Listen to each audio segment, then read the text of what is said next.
각풀대도 한번 보고 가죠. 각풀대의 건널비, 원풀대의 건널비, 각풀대의 부피, 원풀대의 부피는 어떻게 구하는지. 첫 번째, 각풀대의 건널비. 분명 똑같아요. 어떻게 하면 돼요? 얘도 각풀대니까는 밑면이 두 개가 있을 거예요. 그러면은 밑넓이를 두 개를 얘는 따로 구해야겠죠. 이렇게 각 기둥에서는 두 개의 밑면, 원기둥에서도 두 개의 밑면이 서로 합동이기 때문에 평균을 구한 다음에 곱하기 2의 방법을 해줬으면 됐어. 그치? 근데 각풀대는 어때? 밑면이 합동이 아니에요. 그죠? 그렇기 때문에 얘의 밑넓이 하나, 얘의 밑넓이 하나를 각각을 구해줄 수 있으면 되겠네요. 이해되나요? 그 다음에 옆넓이를 구할 수 있으면 되는데, 자, 각풀대의 옆면 무슨 도형이었어요?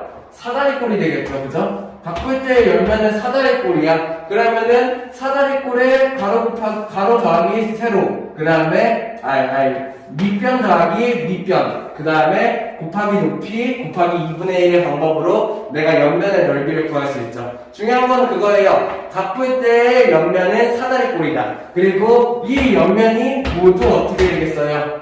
합동이 되어야겠죠. 뭔 말인지 이해되나요? 왜냐면은 각풀을 그대로 잘라놓은 거기 때문에 옆면이 합동인 사다리꼴일 거예요. 그래서 내가 밑넓이를 구하고, 밑넓이 하나, 밑넓이 두 개를 구하고, 옆넓이를 구해서 다 더하는 게 겉넓이인데, 옆넓이는 아마 전부 다 합동일 거기 때문에 하나만 구해서 합쳐도 된다. 이렇게 생각하면 되겠네요. 이해되나요? 정리하면은 넓이는 밑넓이 두 개 더하기 옆넓이, 뭐 이런 식의 방법으로 내가 겉넓이를 구할 수 있으면 됩니다. 자, 부피 구하는 방법.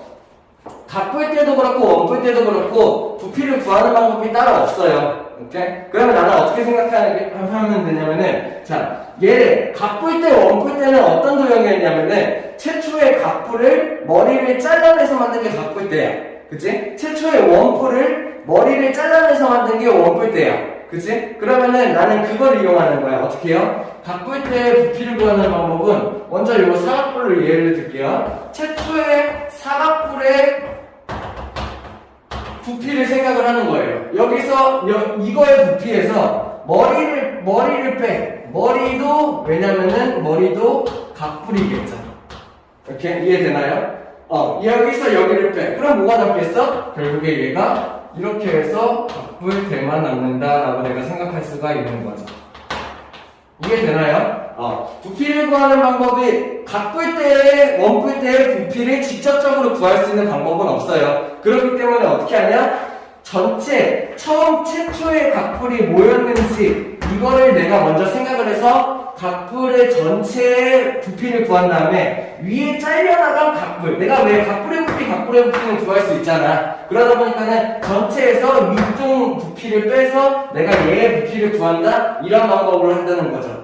이해되나요? 자, 그러면 원풀대의 겉넓이도 한번 볼게요. 자, 원풀대 전개도를 한번 생각해보자. 어떻게 됐어요? 원래 원풀의 전개도는 요거였어. 그치? 이게 원풀의 전개도야. 근데 머리를 날리다 보니까는 여기가 이렇게 해서 이렇게 해가지고 옆면이 만들어지는 거였어요. 그죠? 그러면서 밑면이 하나가 위에 추가되겠죠.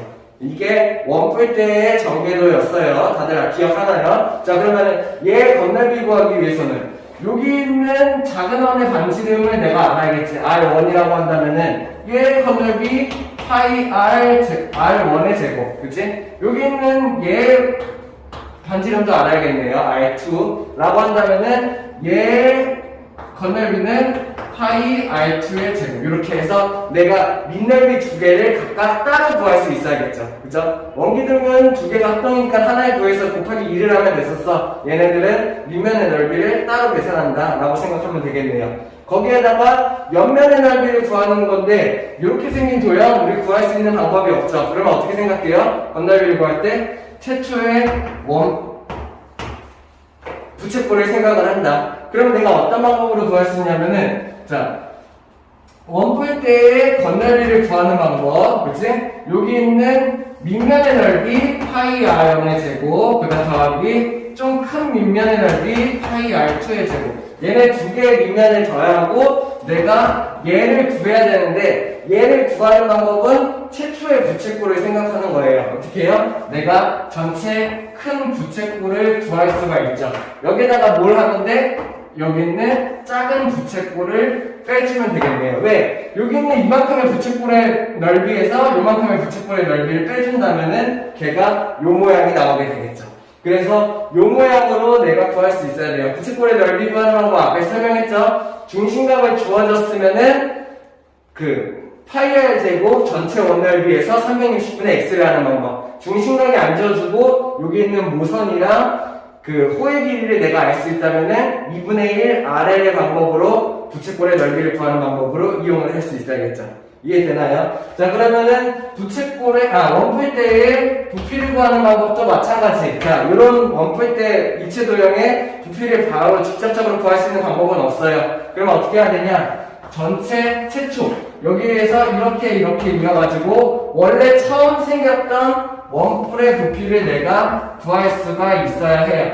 거기에다가 뭐래? 위에 잘려나간 원뿔의 부피를 구하는 거죠. 이러면은 남는 게 이제 잘려나가고 남은 원뿔대의 부피를 구할 수 있다. 이런 개념으로 구할 수 있으면 돼요. 뭔 말인지